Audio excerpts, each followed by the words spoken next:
Hey, chat. Here you go. Compression 101. Ready?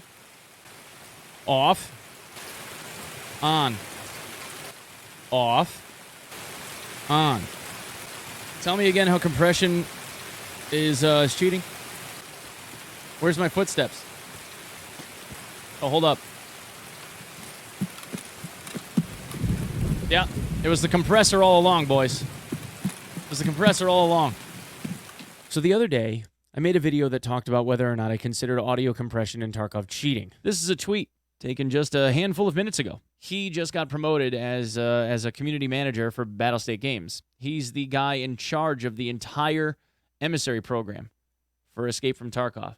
And he's a fucking cheater. They might as well be just using fucking aimbot. Hot take, just so that you all know, I don't. Since then, there's been a rather contested Reddit thread that inside of a day garnered over 400 comments and sat at a healthy 0 karma.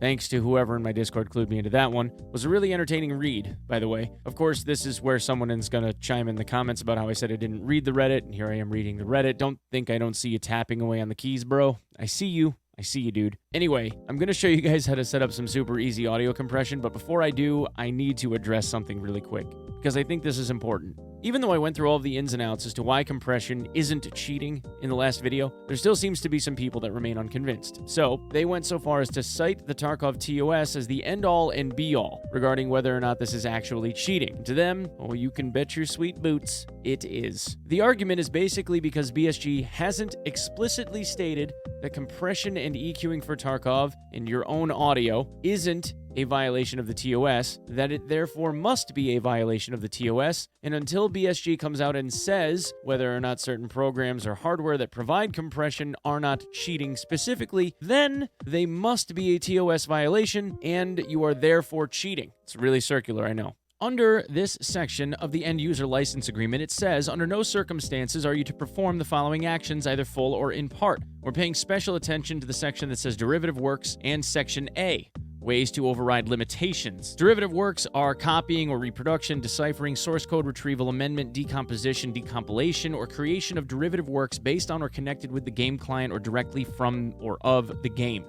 And subsection A says ways to override limitations, i.e. methods affecting the course of the game and or simplifying it, including code taking advantage of game vulnerabilities and thus giving the user and or any other user advantages over other players not using such methods. It then, in section D, goes on to say any code or software not expressly permitted by Battlestate Games Limited that may be used in connection with the game launcher application, the game, and or any component or functions of the game launcher application or the game for changing the course of the game and or making it easier. Just understand that section 434 also basically says anyone who's ever looked at an ammo chart is cheating. Anyone who's ever looked at a map of the game is cheating. And anyone that's ever used Discord is cheating. Understand that this TOS clause that's written into the document that we all adhere to is not just referring to audio, it's referring to all third-party programs. This means that by the definition of the people arguing against the compression issue, that Discord voice over IP would be a violation of the TOS since BSG hasn't actually put out a written statement saying that Discord is okay, even though they have their own official Discord with lots and lots of voice channels for people to get together, as well as several other Discords for the emissaries, Sherpas, special events, and Tarkov ETS servers where people get together, game with each other, teach each other, and learn from each other, but I digress. If I have my Discord overlay enabled so I know who's talking to me while I'm playing with them, is that also then a violation of the TOS since BSG hasn't explicitly approved that aspect of Discord? If I use MSI Afterburner to overclock my video card so that I get a little bit better frame rate, am I then violating the end-user license agreement? There is then also nothing said about any other voice programs like old school Ventrilo, TeamSpeak, or if people are using it now, Gilded, which brings up another point. What happens when a new app comes out in the future that people gravitate toward? Are they then going to have to hold off until BSG levitates down to us mere mortals from upon Mount Olympus to bring us the good word before we can utilize certain accessory softwares that have nothing to specifically do with Tarkov in any way? What then of NVIDIA Control Panel? If I want to modify my desktop brightness and color saturation for general day-to-day use, because I happen to have a rather dim panel. But if I do that and then fire up Tarkov since I've modified my desktop colorization, am I now violating TOS because this was done through a third-party piece of software? What about programs like ISLC that clear your background process RAM allocations, or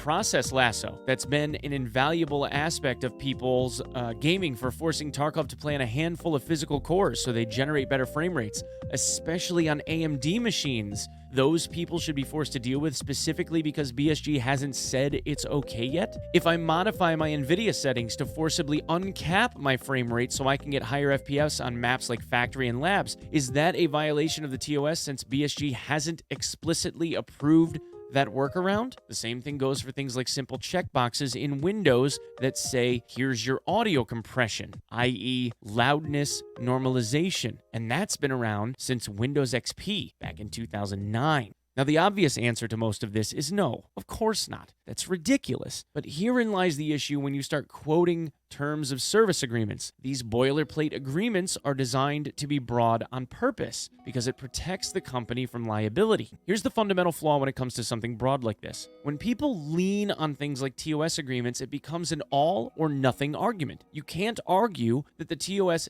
didn't approve something specific and then attempt to cite only that specific instance of what it is that you disapprove of. You have to then lump in everything. Otherwise, the definition is only being used to fit your argument. That's not how it works. People have stated that a compressor's behavior is likened to that of a character model being modified so that it glows or is made to be like hot pink or another bright color that stands out against the background. Okay, so let's look at that. Let's say that this graph represents all visible forms of light, the spectrum of light that we can see. You know, colors. And let's say you wanted to make the character model stand out in the background, so you amplify the color pink for that specific character model. Now, everything that has anything to do with a character model gets to be the color pink, modified right to it, and all of these other colors stay the same, right? If this were audio, the attempt here would be to say that this would be equivalent to compression. Audibly, this is not how compression works. If this same line graph represented the entire audible spectrum of what we can hear from maximum volume way up high to no volume down on the bottom, and along this line from left to right was every frequency that we could hear, a compressor doesn't just pick one frequency of audio, no more than you would pick one frequency of color. It modifies all frequencies by pushing this lower line up in volume and this upper area down in volume. That is why it is not the same. I've said this already in my last video, but let's do this again. A compressor's behavior is non-specific. It is an amplification or suppression of all audio, all frequencies, not just the ones you want. Broad strokes. So, if we were going to use a visual component that was somewhat equivalent to this, it would have to have broad strokes, like brightness. Brightness adds additional light to the pixels that were being shown. This, in the gaming sense, would allow dark sections and shadowy areas to show up better. However, if you turn up your brightness too high, the outdoor areas in the sunshine start getting washed out. Glare becomes more prevalent. There are issues being able to see in the sunlight outdoors. This is the equivalent to audibly what would occur if you used too much compression.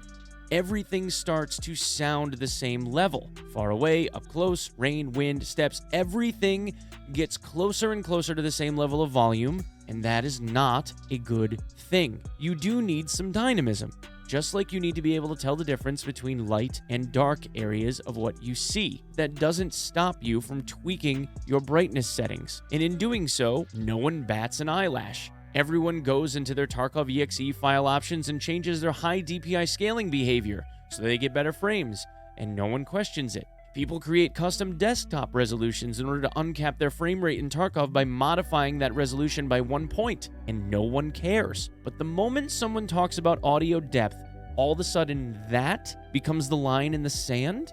This to me just speaks to the lack of understanding of the player base. Audio to most people seems like this alien creature that crash landed on their front lawn, and depending on the type of person that they are, they either met it with curiosity and a desire to understand it better and learn, or they walked out on their front door with shotgun in hand. And this feels like one of those weird mistaken identity scenarios where our alien in question is like, I'm doing needlepoint, and the onlooker's like, needlepoint's cheating. Some shit. I don't know. Still not convinced, huh? Well, maybe this one.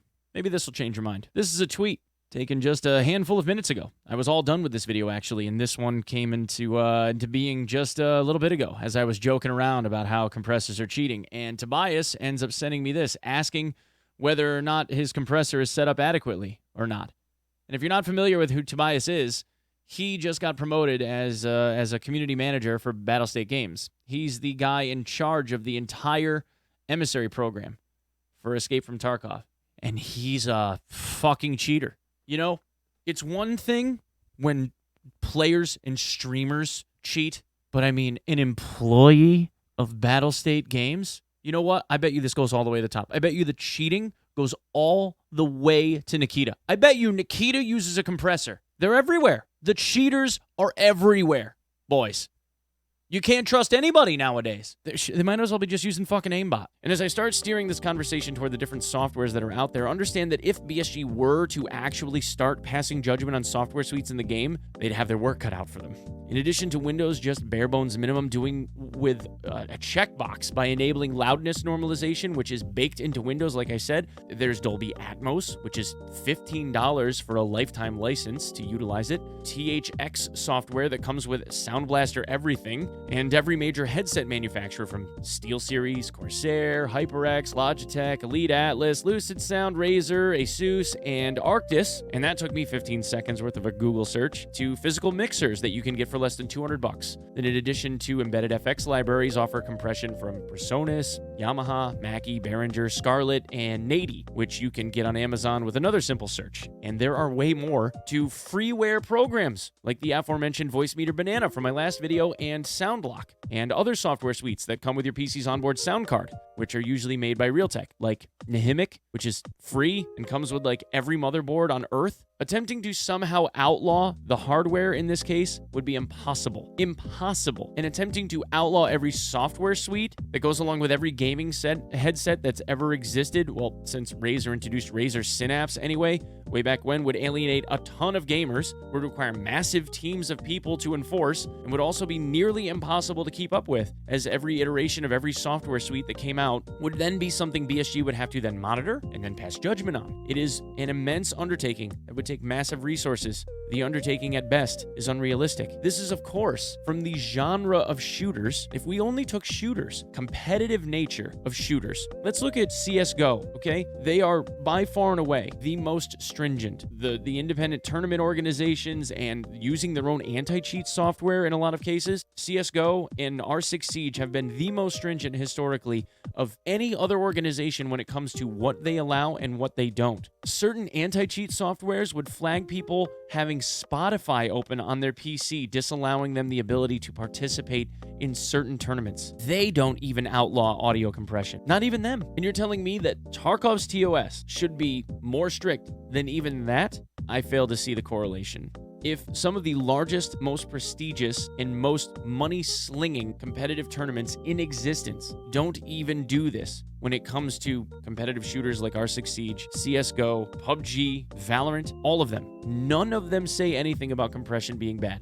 None. There hasn't been a single person that has ever been banned from a tournament for using audio compression. Not one. Anyway, on to the matter at hand. Okay, so using this Presonus mixer, I'm going to give you guys the basic understanding of how a compressor works. There's an on-off button. Also, this can be set to be used automatically, but I'll explain how that works in a second. Also, there's the idea of putting a limiter on this if I wanted to, but I don't. In the case of how compression works, there are three main aspects. One is the threshold by which the compressor kicks in. The second is how much compression am I adding? And the last is going to be how responsive that is. Think of something like response, which is also called attack, as if somebody were here physically at the mixer, and every time something loud came along, they would rush over and turn the volume knob down. Response is a gauge of how quickly or slowly that happens. So in the case of threshold, so if I have a loudness level that I want to make sure that I compress, anything above and beyond that is when the compression would kick in. In this case, it's set to 24 decibels. The ratio is how much I compress it by. Think of it as an in-out. For every 2 decibels of additional sound, noise that comes in, it is reduced by 1 decibel. In the case of it adding sound or gain to it, that is added from this gain knob. Now, automated compressors will do this automatically on both ends. It usually does it at the same rate if it's a checkbox. In this case, when you add compression, usually you lose this gain. So on the low end, I add in additional sound when my compressor is on. In this case, I'm adding 6 dB. And that's it. That's how a compressor works. There's nothing in here about like which frequency ranges I get to modify, because that's not what a compressor does. There are a large number of software suites that will do this, but there are a few that are very, very easy to set up. For the purpose of this video, I'm not going to show you how to set up Voicemeeter Banana, because in order to do that, it requires the installation of virtual audio cables, and I would have to digitally reroute a number of audio sources on my PC in order to make that happen. And to be honest, I don't want to mess up how I've got my audio set up for streams and stuff, and it would take a ton of time to uninstall everything I need to in order to make all of this work for the purpose of this demonstration. But I will show you the Windows checkbox stuff, Nahimic that came with my motherboard's Realtek sound card, and I'll show you Sound Lock. This is basically how you would set up loudness equalization in Windows. So in Windows 10, all you do is open up your audio properties for whatever your main sound driver is by following these steps. Just gives a step-by-step. You basically go into your system properties, into your device manager. You go into your sound controllers, open up whatever you're using under playback, and then there would be this enhancements tab, and then you merely click on loudness equalization, and that's it.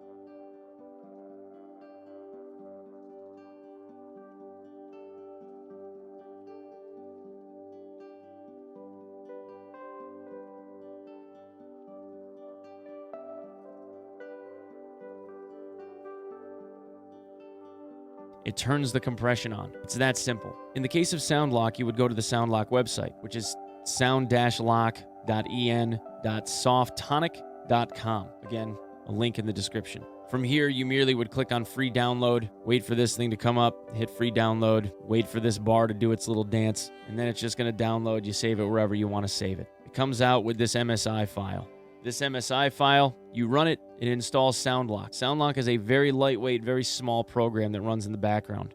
And it looks like this. That's it. It's just this little bar. And all you do is move this slider up or down, depending on how loud you want the sound to be, with this little toggle switch on and off. That's it. Now, there are some options that talk about what you want the output device to be and whether you want to filter per channel or filter master. Per channel just means left ear and right ear. Channel 0 is left, channel 1 is right, and then launch options. That's it. It's a really, really fit and trim little piece of freeware.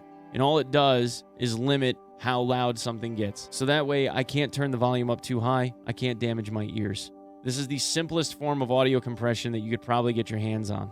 And then lastly, we have Nahimic. Nahimic comes with just about every Realtek sound card that exists. All you have to do is make sure that the audio driver is up to date, and you can get the Nahimic app from the Windows App Store for absolutely free. It's made by SteelSeries. Under the gaming section of audio, all you're going to do is turn on the effects. In the case of compression, it's this volume stabilizer square. You can turn on the volume stabilizer, and then they even have a night mode. So volume is never inaudible or too loud. Night mode won't disturb people around you. So here's the test. We have volume stabilizer off, and right now I have the compression off on my mixer, but here's the sounds. Loud, loud, loud. Launch sequence activated. 3, 2, 1. And you can hear it get a little bit quieter.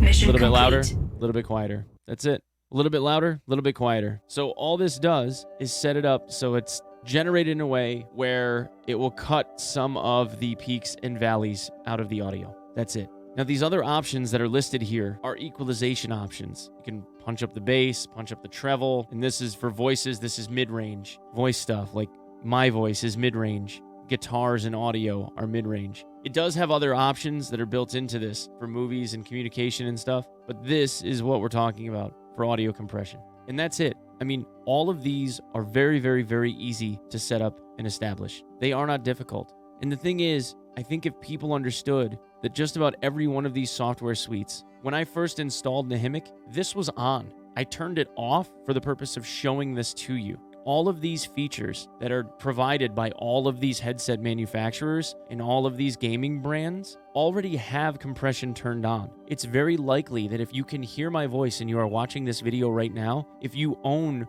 one of these headsets from SteelSeries or HyperX or Asus or Arctis, any of these larger brands, Logitech, they already come with software suites that they install along with the headset that include these things automatically enabled. And it's likely that you've been using this stuff all along and you just didn't know it. You may even be one of the people that has been arguing against this all along and have been using compression this whole time and never realized it. So if you've been using it all along and didn't realize it, is it still cheating? Thanks for coming and checking this out, boys. We'll see you in the next one. Peace.